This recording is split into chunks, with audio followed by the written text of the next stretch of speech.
तो हमें प्राप्त करना है नियत भाड़ा और प्रति किलोमीटर भाड़ा। तो उसी प्रकार से हम मान लेते हैं कि माना नियत भाड़ा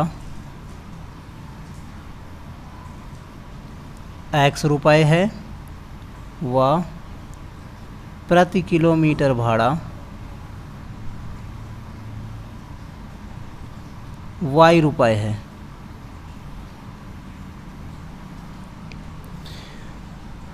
अब हम प्रश्न के अनुसार काम करेंगे। तो यहाँ पर लिख देते हैं प्रश्नानुसार। अब देखिए 10 किलोमीटर चलने में 105 रुपये उसको लगते हैं। तो 10 किलोमीटर, तो 1 किलोमीटर का y रुपये है, तो 10 किलोमीटर का 10y होगा। और इतना चलने के बाद उसको नियत भाड़ा भी देना है जो हमने x रुपये मान रखा है, अर्थात नियत भाड़ा भी उसमें जो है योग में हो जाएगा और दोनों को मिलाकर के वो 105 रुपये देगा। तो इस प्रकार से ये हमारी पहली समीकरण आ जाएगी। दूसरे के लिए, दूसरी स्थिति के लिए वो 15 किलोमीटर चलता है। तो 1 किलोमीटर का y है तो 15 किलोमीटर का 15y होगा।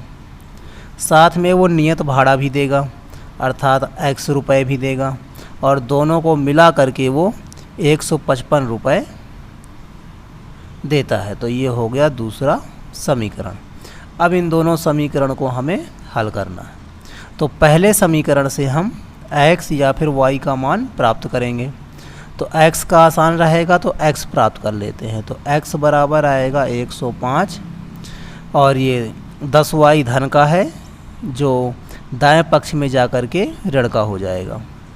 और x के इस मान को हम समीकरण 2 में प्रतिस्थापित कर देंगे क्योंकि प्रतिस्थापन विधि से कर रहे हैं।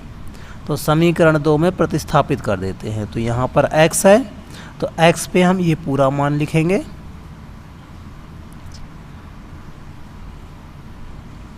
फिर ये 15y, क्योंकि पूरा समीकरण जैसा है वैसा ही लिख देंगे, 155।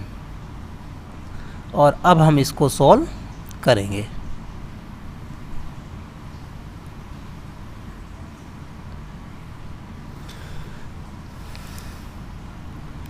तो सॉल्व कर लेते हैं इसको। तो ये भी y का पद है, ये भी y का पद है। तो ऋण धन का ऋण होगा तो 15 में 10 घटाएंगे तो 5 आएगा। 15 बड़ा है इसलिए धन का 5, 155। और ये 105 बाएं पक्ष से दाएं पक्ष की ओर जाएगा। तो धन का 105 था तो ये हो जाएगा ऋण का 105। इसको भी हल करते हैं। तो 155 में 105 घटाएंगे हम तो आएगा 50। ये 5 आएगा हर में, 5 से इसको काटेंगे तो आ जाएगा 10 बार में, अर्थात y का मान अर्थात प्रति किलोमीटर जो शुल्क लग रहा है, भाड़ा लग रहा है, वो 10 रुपये है। अब इस 10 का मान हम या तो समीकरण 1 में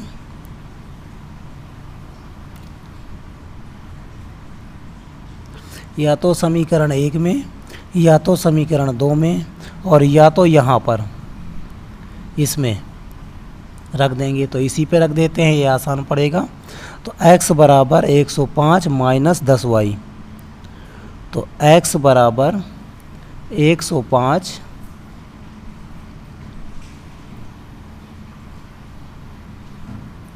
ऋण का 10y, 10 और y का मान कितना है 10, तो फिर से 10। तो x बराबर आ गया 105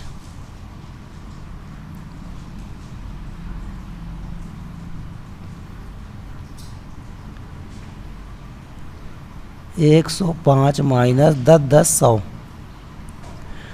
घटाएंगे तो आएगा 5, अर्थात 5 रुपये है अतिरिक्त शुल्क। तो x बराबर 5। अब आप इसको हिंदी में लिख सकते हैं कि प्रति किलोमीटर भाड़ा 10 रुपये है और नियत शुल्क जो है उसका नियत भाड़ा वो 5 रुपये है। आगे क्या पूछ रहा है प्रश्न में कि 25 किलोमीटर तय करने के लिए कितना भाड़ा देना होगा। तो यदि 25 किलोमीटर चलना है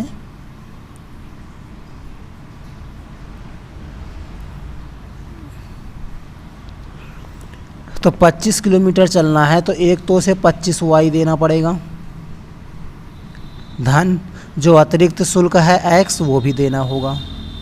तो x का मान कितना आया 5, 25 गुणा, क्योंकि कोई निशान नहीं यहाँ पर, और y का मान 10। तो ये हो गया 5, पहले गुणा करेंगे हम बाद में जोड़ेंगे। तो 25 10 250, तो आ जाएगा 255 रुपये। ये है 25 किलोमीटर तय करने में।